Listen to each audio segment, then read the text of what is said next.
আল্লাহ পাক রব্বুল ইজ্জত আমাদেরকে ইলমে দ্বীনের সাথে সম্পৃক্ত করেছেন। এটা আমাদের জন্য বিরাট গৌরবের বিষয়। সবাই চাইলেই ইলমে দ্বীন শিক্ষা দেওয়া, শিক্ষা গ্রহণ করতে পারে।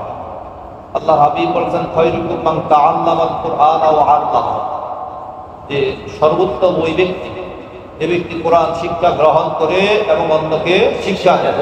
তার টাকা কম থাকতে পারে, প্রভাব ক্ষমতা জ্বর কিছুটা কম থাকতে পারে, আধিপত্য কম থাকতে পারে, কিন্তু সম্মান মর্যাদার মাপকাঠি হলো আল্লাহর কাছে সম্মানিত হওয়া। ইন্না আকরামাকুম ইনদাল্লাহি আতকাকুম, আল্লাহ বলতেছেন তোমাদের মধ্যে ওই ব্যক্তি আল্লাহর কাছে দামি যার মধ্যে তাকওয়া সবচেয়ে বেশি, যার ইলম আছে তার তাকওয়া বেশি হবে। এটাই হলো কোরআনের শিক্ষা। যেহেতু আল্লাহর রাসূল আল্লাহ রাব্বুল আলামিন পবিত্র কালামুল্লাহ শরীফে এই ব্যাপারে বলতেছে, ইন্নামা ইয়াখশাল্লাহা মিন ইবাদিহিল উলামা, কেবলমাত্র উলামারাই আল্লাহকে ভয় করে। ইলম থাকলে তার মধ্যে খৌফ আসবে, খাশিয়াত আসবে, তাকওয়া আসবে। আল্লাহ রাসূল অন্য হাদিস বলছেন, আনা আ'লামু বিল্লাহি ওয়া আখশাকুল্লাহ, আমি তোমাদের চেয়ে আল্লাহকে বেশি জানি, বেশি চিনি এবং আল্লাহকে তোমাদের চেয়ে বেশি ভয়। আল্লাহর ভয় আসার জন্য আগে আল্লাহর মারিফত দরকার, আল্লাহকে চিনা দরকার। তেমনি ভাবে ইলমে দ্বীন যে জানে তার মর্যাদা আল্লাহ সর্বশ্রেণীর মানুষের উপরে প্রদান করেছেন। আল্লাহ রাসূলের মর্যাদার পিছনে আল্লাহ রাসূল বলছেন, আমার ইলম বেশি, এই জন্য আল্লাহ আমার মর্যাদা দিয়েছেন। আল্লাহ রাসূল বলছেন, উতীতুল ইলমাল আউয়ালিনা ওয়াল আখিরিনা ওয়ালা ফাখর, পূর্ববর্তী পরবর্তী যারা ছিলেন, যারা আসবেন, সকলের যত ইলম আছে সকল ইলম আল্লাহ আমাকে এককভাবে দিয়েছেন। সুবহানাল্লাহ, আল্লাহ হাবিবকে এই মর্যাদা দিয়েছেন। আমরা অযোগ্য, আমাদের কোনো যোগ্যতাই নাই, তারপরেও আমরা ইলমের সাথে আছি। এটাই আমাদের বড় চাওয়া এবং পাওয়া। এখন কোনো জিনিসে যদি লেগে থাকে আল্লাহ সেখান থেকে তাকে দেন। এটি হলো আল্লাহ রাব্বুল আলামিনের নীতি। আল্লাহ রাব্বুল আলামিন এই নীতি দুনিয়া চালান। এই জন্য আল্লাহ রাব্বুল আলামিন বলতেছেন, আল্লাহ রাব্বুল আলামিন বলতেছেন যে যা চেষ্টা, লাইসা লিল ইনসানি ইল্লা মা সাআ, মানুষ যা চেষ্টা করে সেটাই সে পায়, চেষ্টা না করলে কিন্তু পায় না। এই জন্য আমরা চেষ্টা করতেছি। এই মাদ্রাসায় দীর্ঘদিন থেকেই বিভিন্ন কিতাবাদি পাঠ করানো হয়, পড়ানো হয়, খতম দেওয়া হয়। মাওলানা আসাদুদ্দিন নেসারি সাহেব এটা শুরু করেছেন। এর আগে ওনার দাদা এই মাদ্রাসা শুরু করেছেন। তার দাদা অত্যন্ত বড় মাপের ওলি আল্লাহ মানুষ ছিলেন, অতি বুজুর্গ মানুষ ছিলেন। তার বাবা এবং চাচা দুজন আছেন, তিনি তাকেও আমরা যথেষ্ট শ্রদ্ধা করি। তার বাবাকে, তিনি অত্যন্ত মুত্তাকি পরহেজগার আল্লাহওয়ালা মানুষ। সেই আল্লাহ মুরিদের পদচারণা যেখানে আছে সেখানে ইলম কম হলেও এটার বরকতটা বেশি, আর যেখানে ওলি আল্লাহদের পদচারণা নাই সেখানে ইলমের শিক্ষা অনেক হইতে পারে কিন্তু বরকত হয় না। চীনা মাদ্রাসায় আমরা যখন গিয়েছি সেখানে যে পড়া হয় অন্য প্রতিষ্ঠানে একই পড়া হয়, কিন্তু ওখানের বরকতটা হলো মাটির বরকত, জায়গা বরকত। ওই বরকতটা অন্য কোথাও কেউ লাভ করতে পারে না। দারুন নাজাত মাদ্রাসার প্রিন্সিপালকে একসময় একজনের প্রশ্ন করছিল, হুজুর আমাদের প্রতিষ্ঠান তো শর্ষিনা তো বড় হয়ে গেছে, এখন আজকাল ঘুরলে এই কথা বলবেন না, শর্ষিনা যে মাটি ওই মাটি তো আমার নাই, বড় প্রত্যেকে হবে, বড় হওয়ার কোনো সুযোগই নাই। বাস্তবেই আমরা দেখেছি শর্ষিনা যারা ভর্তি হন তারা ইলম কালাম যেটুকুই হোক আল্লাহ এদের দ্বারা নিজের খেদমত করান। অন্য জায়গা যারা পড়ে এদের সবার দ্বারা যে খেদমত হয় এমনটা না, কিন্তু ওখানের একটা বৈশিষ্ট্য হলো তাদের দ্বারা বিশাল বিশাল খেদমত আল্লাহ আঞ্জাম দেন। এটা জাগার একটা তাসির। ওলি আল্লাহদের কদম যেখানে পড়েছে এই প্রতিষ্ঠানের প্রতিষ্ঠাতা তিনি বড় মাপের আল্লাহর ওলি ছিলেন। যেন আমাদের ফরিদগঞ্জ আলিয়া মাদ্রাসার প্রতিষ্ঠাতা আব্দুল মজিদ রহমতুল্লাহ। তারপরে দ্বিতীয় জন ছিলেন মাওলানা শাহ ইয়াসিন রহমতুল্লাহ। তারা উভয়ই ফুরফুরার মুজাদ্দিদ জামান রহমতুল্লাহ আলাইহি খলিফা ছিলেন। ওলি আল্লাহদের পদচারণা যেখানে হয়েছে সেখান থেকে কম বেশ খেদমত হয় এবং সেখান থেকে বরকত অবশ্যই হবে। এখান থেকে আশা করি আরো বরকত হবে। আপনারা যদি সর্বাত্মক চেষ্টা সকলে করেন, আপনারা যারা পড়ছেন এরা যদি বাহিরে যে বলেন যে না এখানে ইলমে দ্বীনের খেদমত আছে, আকীদা ঠিক আছে, আখলাক ঠিক আছে, তাহলে অন্যরা উদ্বুদ্ধ হবে।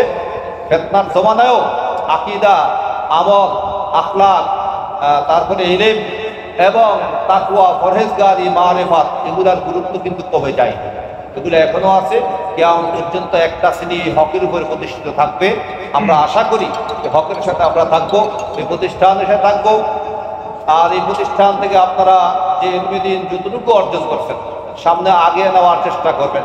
কারণ এলেম যতই শিখুক, মেধাবী যতই হোক, এলেমের চর্চা যদি বন্ধ করে দেয়, এলেম আস্তে এটা নিস্তেজ হয়ে যায়, নষ্ট হয়ে যায়। এই জন্য যতদিন আপনার ভিতরে চর্চা থাকবে ততদিন আপনার এলেম তাজা থাকবে। চর্চা বন্ধ হয়ে যাবে, এলেমের ধারা আপনার বন্ধ হয়ে যাবে। খাল ছোট যদি হয়, নদীর সাথে যদি কানেকশন থাকে, তখন সেই খালের পানি কখনো নষ্ট হয় না। জোয়ার ভাটা ঢুকে, মাছও ঢুকে, এটাও তারা মানুষের উপকার হয়। অনেক বড় খাল, নদীর লোকের সম্পর্ক না, এই খাল কোনো কাজে লাগে না। ঠিক ইলমে দ্বীনের চর্চা যদি থাকে, আপনার ইলম কম হলেও এটার বরকত থাকবে। আর যদি চর্চা না থাকে, ইলমে দ্বীনের বরকত নষ্ট হয়ে যাবে। আমরা আশা করি আপনারা এটা খেয়াল করবেন এবং চর্চা ধরে রাখবেন। যেখান থেকে আমরা কিছু শিখছি, এই প্রতিষ্ঠানের শুকরিয়া আদায় করা এটা আমাদের দায়িত্ব। লাইন শাকারতুম লাযিদান্নাকুম ওয়া লাইন কাফারতুম ইন্না আযাবি লাশাদীদ। শুকরিয়া কি দ্বারা হয়? তাফসীরে কাশফে ইমাম জামাখশরী রাহমাতুল্লাহ আলাইহি একটা শের উল্লেখ করে যে তিনটা জিনিস দ্বারা শুকরিয়া হয়। আফাদাতুন নুআমাউ মিন্নি সালাসাতান ইয়াদি ওয়া লিসানি ওয়া যামিরুল মুহাজ্জাবা।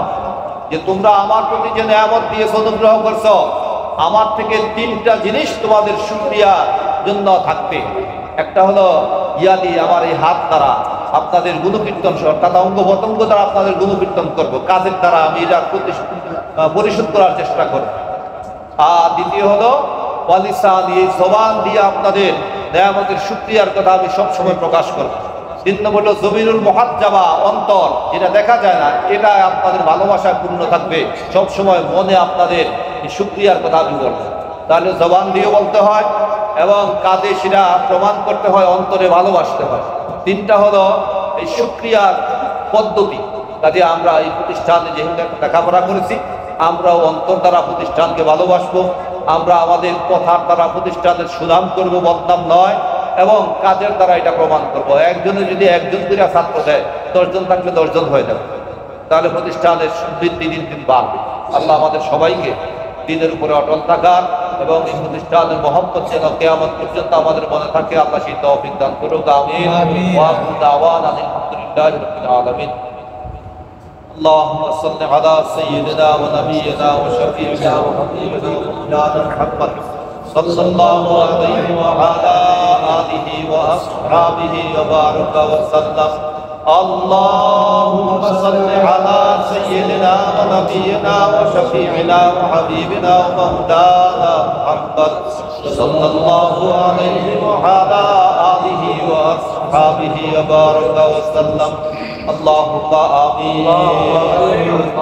ربنا ظلمنا أنفسنا وإن لم تغفر لنا وترحمنا لنكونن من الخاسرين. ربنا آتنا في الدنيا حسنة وفي الآخرة حسنة وقنا عذاب النار. رب ارحمهما كما ربياني صغيرا. اللهم اخرجنا من ظلمات الوهم واكرمنا بنور الفهم وافتح علينا ابواب رحمتك ويسر علينا خزائن حلمك ومعرفتك. اللهم صل على سيدنا محمد معدن الجود والكرم وآله وسلم. আয় রব্বুল আলামিন, বড় আশা নিয়ে আপনার শাহী দরবারে হাত উঠিয়েছি। আল্লাহ আজকের এই খতমে মিশকাত অনুষ্ঠান আপনি কবুল মঞ্জুর করে নিন। আল্লাহ এখানে যা কিছু আলোচনা হয়েছে, আল্লাহ বিরাট মাহফিল হয়েছে, দোয়া হয়েছে, সওয়াব বহু কোটি গুণ বাড়িয়ে রাসূল পাক সাল্লাল্লাহু আলাইহি ওয়াসাল্লামের রওজা পাকে পৌঁছিয়ে দিন। तमाम अंबिया मुरसलीन अज़वाज मुतहहरात औलादुन नबी साहबाए किराम ताबिईन तबू ताबिईन जन्नतुल बाकी मुअल्ला जरा शहीद शकान अनवा की सब को दीने शुहादाए करबला बदर उहुद खंदक शाहाद পর্যন্ত দ্বীনের জন্য যারা শহীদ হয়েছেন সকাল আনওয়া কি সব को दीने উলামায়ে মুতাকাদ্দিমিন মুতাআখিরিন মুজতাহিদিন বিশরিয়াত তাআলা खास कर बरफर अब्दुल कादिर जिलानी रहमतुल्लाह अलैहि, खाजा मुईनुद्दीन चिश्ती अजमेरी रहमतुल्लाह अलैहि, खाजा बहाउद्दीन अशरफी रहमतुल्लाह अलैहि, মুজাদ্দিদ আল-ফিসাদ রাহমাতুল্লাহ আলাইহি ওয়া ফাকি সব পৌঁছে দিন। ইমাম আযম আবু হানিফা রাহমাতুল্লাহ আলাইহি, ইমাম মালিক রাহমাতুল্লাহ, ইমাম শাফি, ইমাম আহমদ ইবনে হাম্বল রাহমাতুল্লাহ আলাইহিম দের ওয়া ফাকি সব পৌঁছে দিন। ইমাম বুখারী, ইমাম মুসলিম, ইমাম নাসাই, ইমাম আবু দাউদ, ইমাম তিরমিজি, ইবনে মাজাহ সহ तमाम মুহাদ্দিসিন, মুফাসসিরিন, ফুকাহায়ে কেরাম, উলামায়ে কেরাম যে যেখানে কবরবাসী সকল ওয়া ফাকি সব পৌঁছে দিন। আইবারে খোদা বিশেষ করে আমাদের মুর্শিদ হযরত পীর সাহেবুল কাবলা রাহমাতুল্লাহ আলাইহি ওয়া ফাকি সব পৌঁছে দিন। আল্লাহ হুজুরকে জান্নাতুল ফিরদাউসের আ'লা মাকাম নসিব করে দিন। আল্লাহ হুজুরের যেভাবে আদর্শ তালিম আমরা যেন ধরে রাখতে পারি তৌফিক দান করুন। আল্লাহ এই সিলসিলার উদ্যোতন দস্তান পীর মাশায়েখ বুজুর্গ যে যেখানে কবরবাসী সকল ওয়া ফাকি সব পৌঁছে দিন। আল্লাহ এই মাদ্রাসার বানী ইমাম সিরাজুল ইসলাম সিরাজুল হক সাহেবের রূহ পাকি আর সব পৌঁছে দিন। এই এলাকার ভিতরে আর যত মুসলমান নরনারী কবরবাসী আল্লাহ দুনিয়ার তামাম মুসলিমিন মুসলিমাত মুমিনিন মুমিনাত যে যেখানে কবরবাসী এই মাদ্রাসার জন্য যারা জায়গা দিয়ে, অর্থ দিয়ে, শ্রম দিয়ে বিভিন্নভাবে খেদমত করেছেন, এখনো করতেছেন, তাদের আপনজন যারা কবরবাসী সকল ওয়া ফাকি সব পৌঁছে দিন। আমরা যারা হাত উঠিয়েছি আমাদের মা বাবা, দাদা দাদি, নানা দাদি, শ্বশুর শাশুড়ি, উস্তাদ শাগিদ, বন্ধু বান্ধব, আত্মীয় স্বজন, আপনজন যে যেখানে কবরবাসী সকল ওয়া ফাকি সব পৌঁছে দিন। এবারে খোদা বড় আশা নিয়ে হাত উঠিয়েছি, আল্লাহ ইলমের মজলিস, রহমতের মজলিস, আল্লাহ আপনার রহমত যেখানে নাযিল হয় ফরিয়াদ আমাদের জীবনের সমস্ত গুনাহ খাতাগুলো মাফ করে দিন। আল্লাহ গুনাহ থাকলে সেখানে তো রহমত আসে না, ইলমও আসে না। আল্লাহ ইলম তো আপনার নূর, আল্লাহ পাপিষ্ঠ অন্তরে ইলম প্রবেশ করে না। আল্লাহ দয়া করে আমাদের কলবগুলোকে গুনাহ থেকে পাক সাফ করে দিন, ইলম রাখার যোগ্য জায়গা আপনি করে দিন। আল্লাহ বাকি হায়াতে ইলমে দ্বীনের খাদেম হিসাবে আমাদেরকে কবুল করে নিন। আল্লাহ আমাদের ভিতরে ইখলাস পয়দা করে দিন। ইয়া হুজুর সুমাত সহ রাজায়েল গুলা দূর করে দিন। খাসাইলে হামিদা অর্জন করার তৌফিক দান করুন। ইলমে জাহির, ইলমে বাতিনে কামিলে মুকাম্মাল করে দিন। আল্লাহ ইলমে ধারক বাহক আমাদেরকে বানিয়ে দিন। গায়রুকুম মান তাআল্লামাল কুরআন ওয়া আল্লামা, আমাদেরকে সেই আল্লাহ কোরআনের ধারক বাহক বানিয়ে দিন। আল্লাহ ইলমে নববীর ধারক বাহক বানিয়ে দিন। আল্লাহ ইলমের খেদমত যেন আজীবন শেষ পর্যন্ত, মৃত্যুর সময় পর্যন্ত করতে পারি তৌফিক দান করুন। আল্লাহ এখানে যারা আছে প্রত্যেকেই আলেম হক্কানি কামিল রব্বানি হিসাবে কবুল করে নিন। আল্লাহ সকলের যেহেন শক্তি বাড়িয়ে দিন। আল্লাহ সবাইকে দ্বীনের খাদেম হিসাবে কবুল করে নিন। আল্লাহ একটা সন্তান যেন নষ্ট না হয়। আল্লাহ সবাইকে দ্বীনের খাদেম বানিয়ে দিন। আল্লাহ আমরা অযোগ্য হলেও আল্লাহ আপনার ওলির কদম যেখানে পড়েছে, এমন জায়গায় এসেছে, আপনার ওলির উসিলায় আমাদেরকে কবুল করে দিন। ওদের হাতে প্রতিষ্ঠিত প্রতিষ্ঠান, ওদের নামে প্রতিষ্ঠিত প্রতিষ্ঠান আল্লাহ আমাদেরকে আপনি মাহরুম করিয়েন না। আল্লাহ আমাদের প্রতি রহমতের নজরে তাকান, আমাদেরকে মাফ করে দিন। আল্লাহ ইলমে জাহিরে বাতিনে কামিলে মুকাম্মাল করে দিন। আল্লাহ আমাদের নফসগুলোকে নফস মুতমাইন্না বানিয়ে দিন। যা শিখছি আমল করার তৌফিক দান করুন। ফিতনা ফাসাদ থেকে হেফাজত করুন। আল্লাহ উস্তাদের সিনায় বরকত দান করুন, ছাত্রদের সিনায় আপনি বরকত দান করুন। আল্লাহ মাদ্রাসার যত সমস্যা আছে সমাধান করে দিন, অভাব অনটন দূর করে দিন, ছাত্র সমস্যার সমাধান করে দিন। আল্লাহ আমাদের সকলের মধ্যে নেক মাকাসিদ পুরা করে দিন। আল্লাহ আজকের অনুষ্ঠানকে আমাদের নাজাতের জরিয়া বানিয়ে দিন। রব্বানা তাকাব্বাল মিন্না সালাতানা ওয়া তাসবিহানা দুআনা আযকারানা তিলাওয়াতানা ওয়া খাত্তা মিশকাত ওয়া সাইরা আ'মালিনা বিহুরমাতি কালিমাত তাইয়্যিবা লা ইলাহা ইল্লাল্লাহু মুহাম্মাদুর রাসূলুল্লাহ।